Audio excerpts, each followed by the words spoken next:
Hey guys, welcome back. I'm Laura Wilkie with Down Home with Lemon Pie, and this video is M is for Mama, chapters 12 and 13.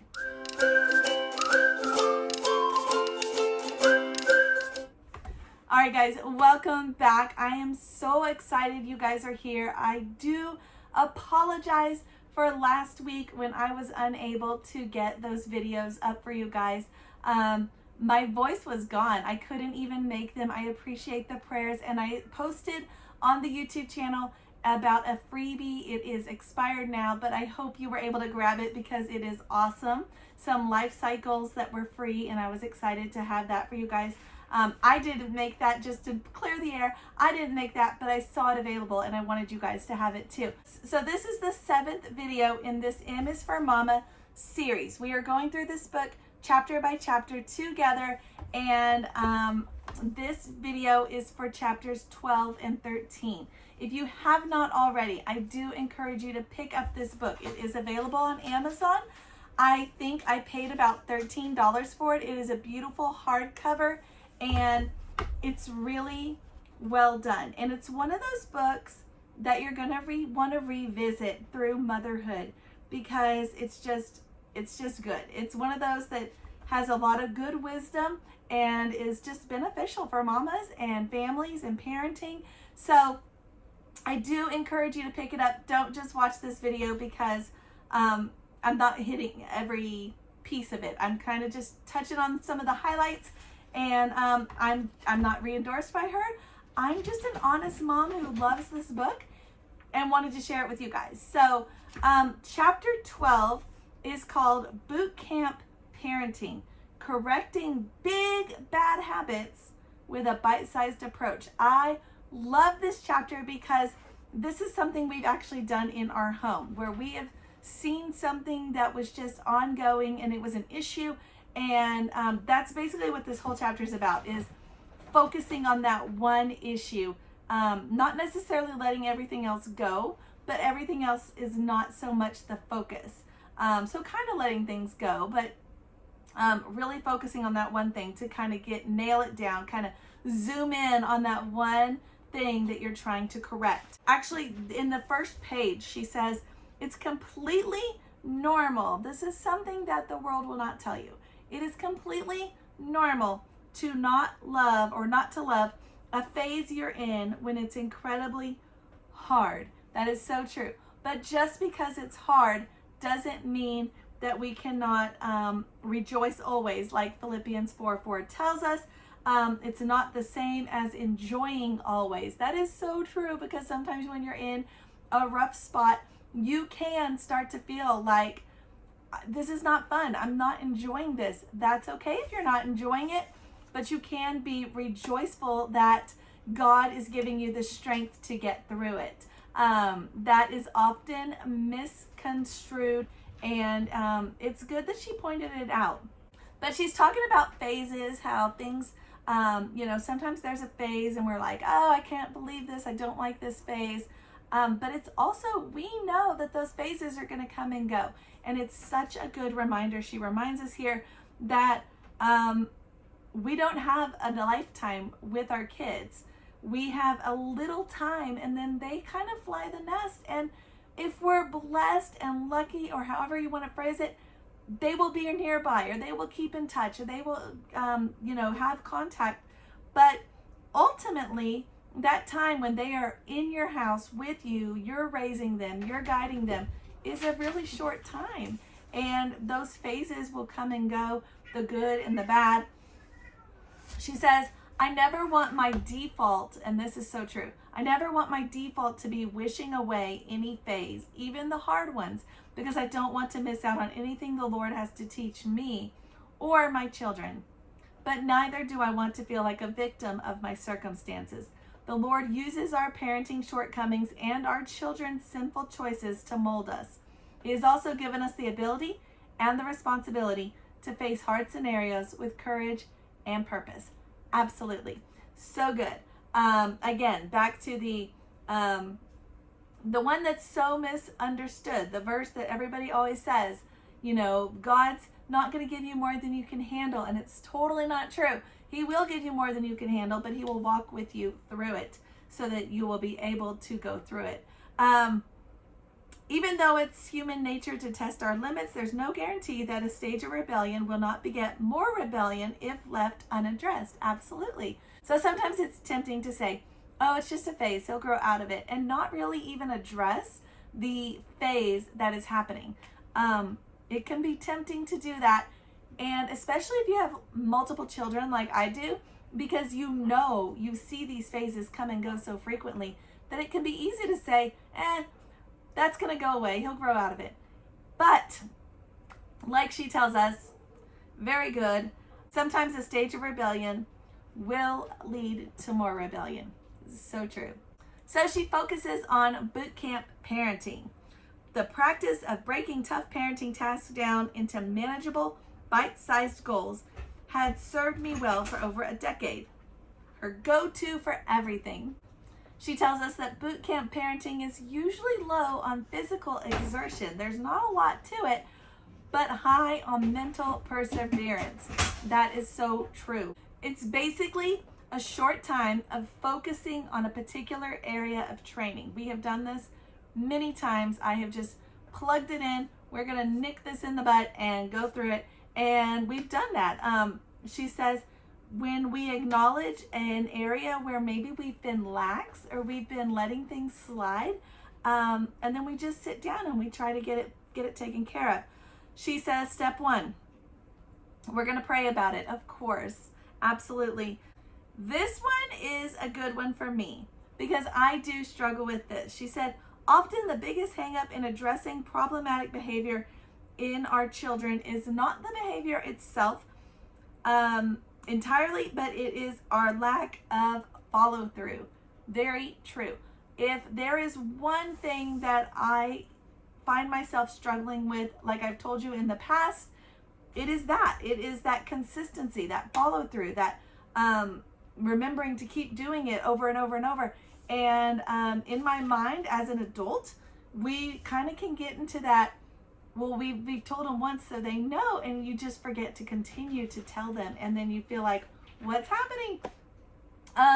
One thing I did disagree with here in this chapter, there's not much I disagree with in this entire book, but she talks about bedtime whack-a-mole. Has anybody else played this? We have played this a lot. We still play this. And I have talked with lots of mamas about what their techniques are for bedtime whack-a-mole. And you know what? We've tried all the techniques, and in our home at least, nothing really works. So she talks about bedtime whack-a-mole here. She had a reader of her blog who was struggling with that, had a kiddo that kept getting out of bed after she put them to bed.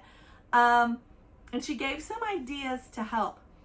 Now, I'm going to tell you right now, these ideas do not work in my home. We have tried this. This did not work.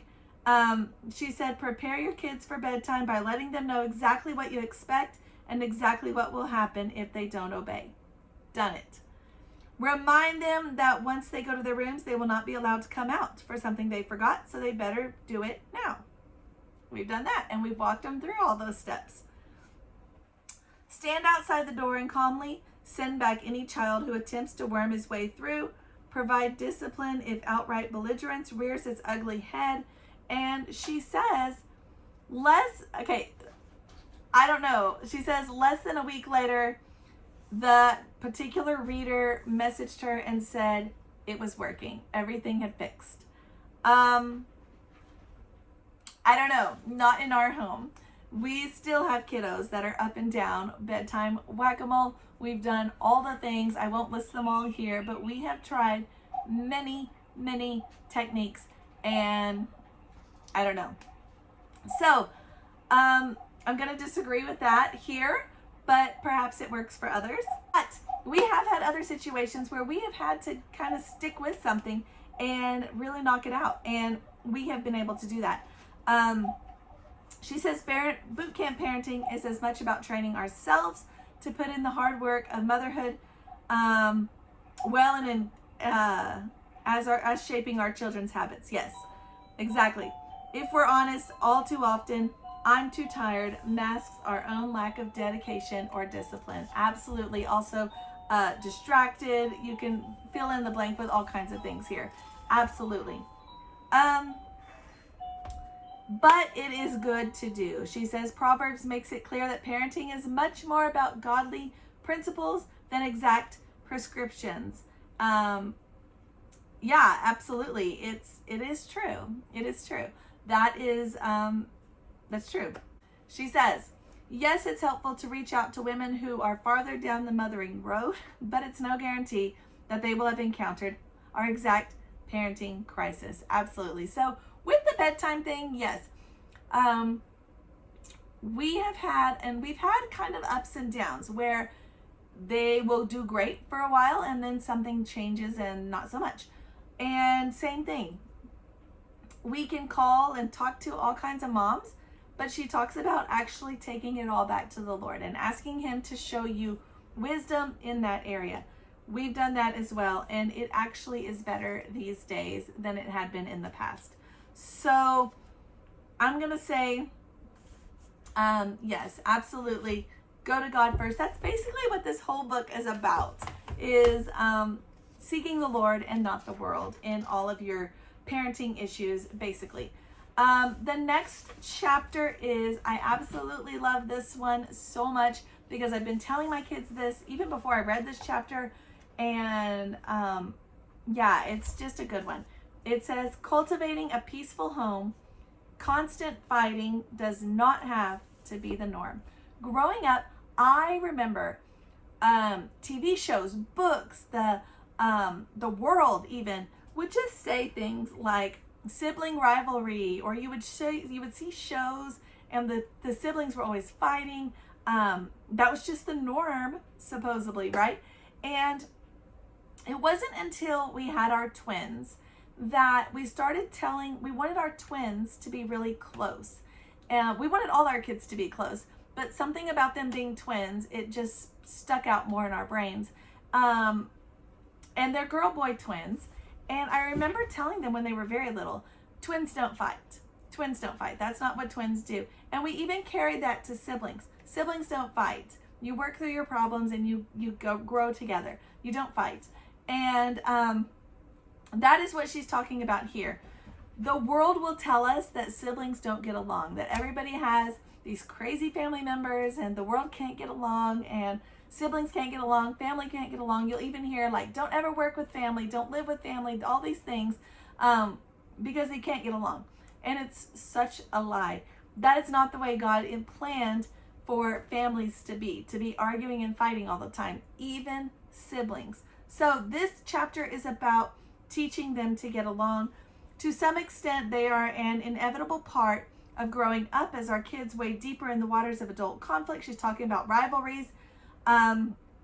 She says, but Romans 12:18 says, if it is possible on your part, live at peace with everyone. I take that verse and I give it to my kids all the time. I probably should hang it up. I think I'm going to print it out and hang it up so they can actually see it all the time. She says, verse 17 says, do not repay anyone evil for evil. Even if, here she goes, even if he did start it, the Bible makes it clear that we're not supposed to finish it. Absolutely. Just good verses to keep telling our kids when little things come up and we're wondering, what do we say? She has so many good verses in here. Just grab them, write them down and stick them on a board, or maybe even put them on little printouts or little cards or something throughout the house, and you can go reference them. Worldly culture teaches that kids will fight. There's no avoiding discord. Absolutely. The difference between mediocre motherhood and biblical motherhood, which is what we're aiming for, is that one accepts and laughs at the snarky memes while the other creates strategies for learning how to overcome it peacefully. I remember telling my kids things like, you can't control what other people do, but you can control how you react to it. And that's kind of my go-to in all things, actually. I can't force my kids to do this or that, but I can control how I react to it. Now, of course, there's things that we tell them they have to do. I'm not talking about those things.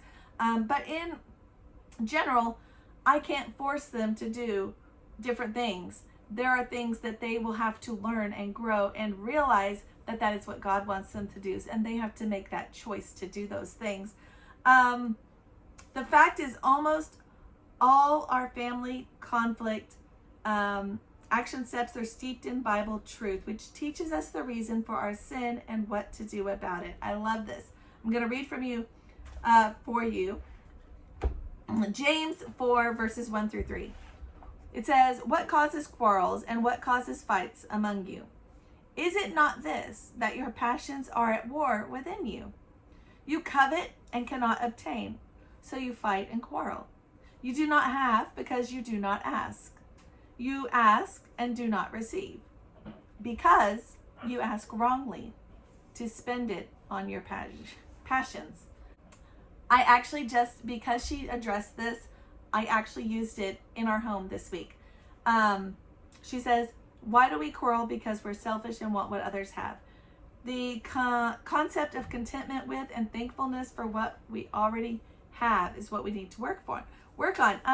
She talks about, you've got the kiddo, and I absolutely was using this. I was telling my kiddos, hey, did you know that in the Bible it says that if you don't ask for something correctly, you can't receive it? You know, when a kid will say something like they want this or they want that, and then the mother or the father will say, can you say please? Or they'll repeat how they should say it, may I have that please? And the child maybe won't say that. They're just stubborn. I had a kiddo like this week. They wanted it and they would not say please. And so I just sat them down and explained to them this verse. And it says, you ask and do not receive because you ask wrongly. It's important to point that out because our kids need to know that even these little steps that seem so unnecessary in their minds are rooted in biblical truth.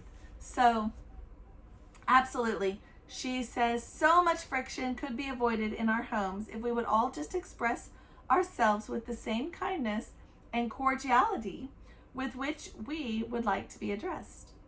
You've probably heard that you're meaner to your family because you know that they'll forgive you because they're family. And I've heard that too. Like, people are more polite to strangers than to the people in their own home because they know the people in their own home are going to forgive them. It's kind of like this safe space. But it doesn't need to be. You can be polite to your family members as well, and your kids can be polite to you as well.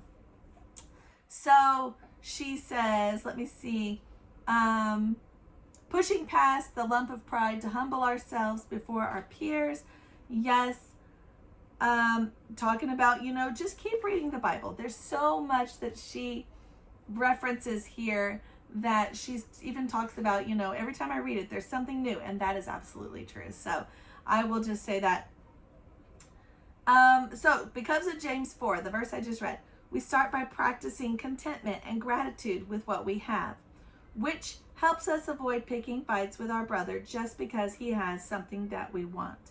And then, if we still want it or need it, we ask with words that honor and uplift instead of humiliate and tear down. Finally, when we receive what we have asked for, we use it in a right way that glorifies God. Absolutely. I love that whole step. Very good. She's just breaking down that verse, James 4, and showing you exactly what it's referencing. You don't have to buy everything your kid asks for in a store. You just don't. I even know mamas who, and I do this too, that say, we're going to the store, we're buying this.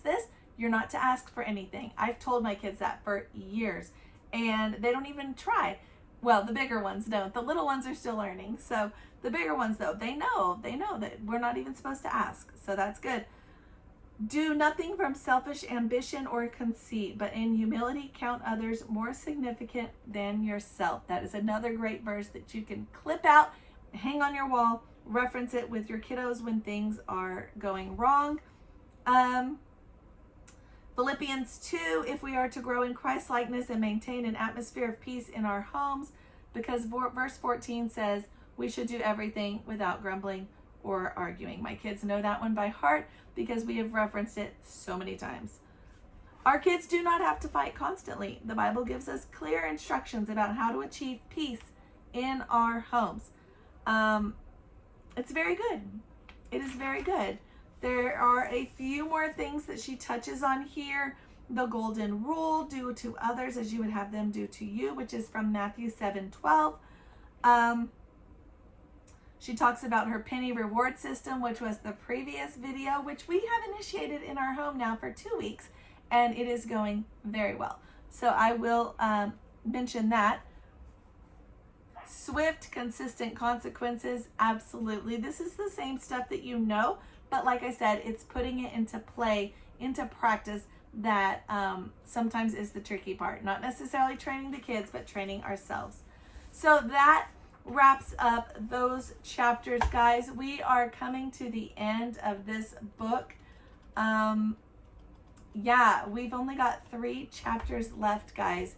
And, 4 chapters, excuse me. So 2 videos left, guys, on this book, and we will be completely done with another read aloud together, I guess is how you can say it. A read together, a book club. I don't know how you want to phrase it.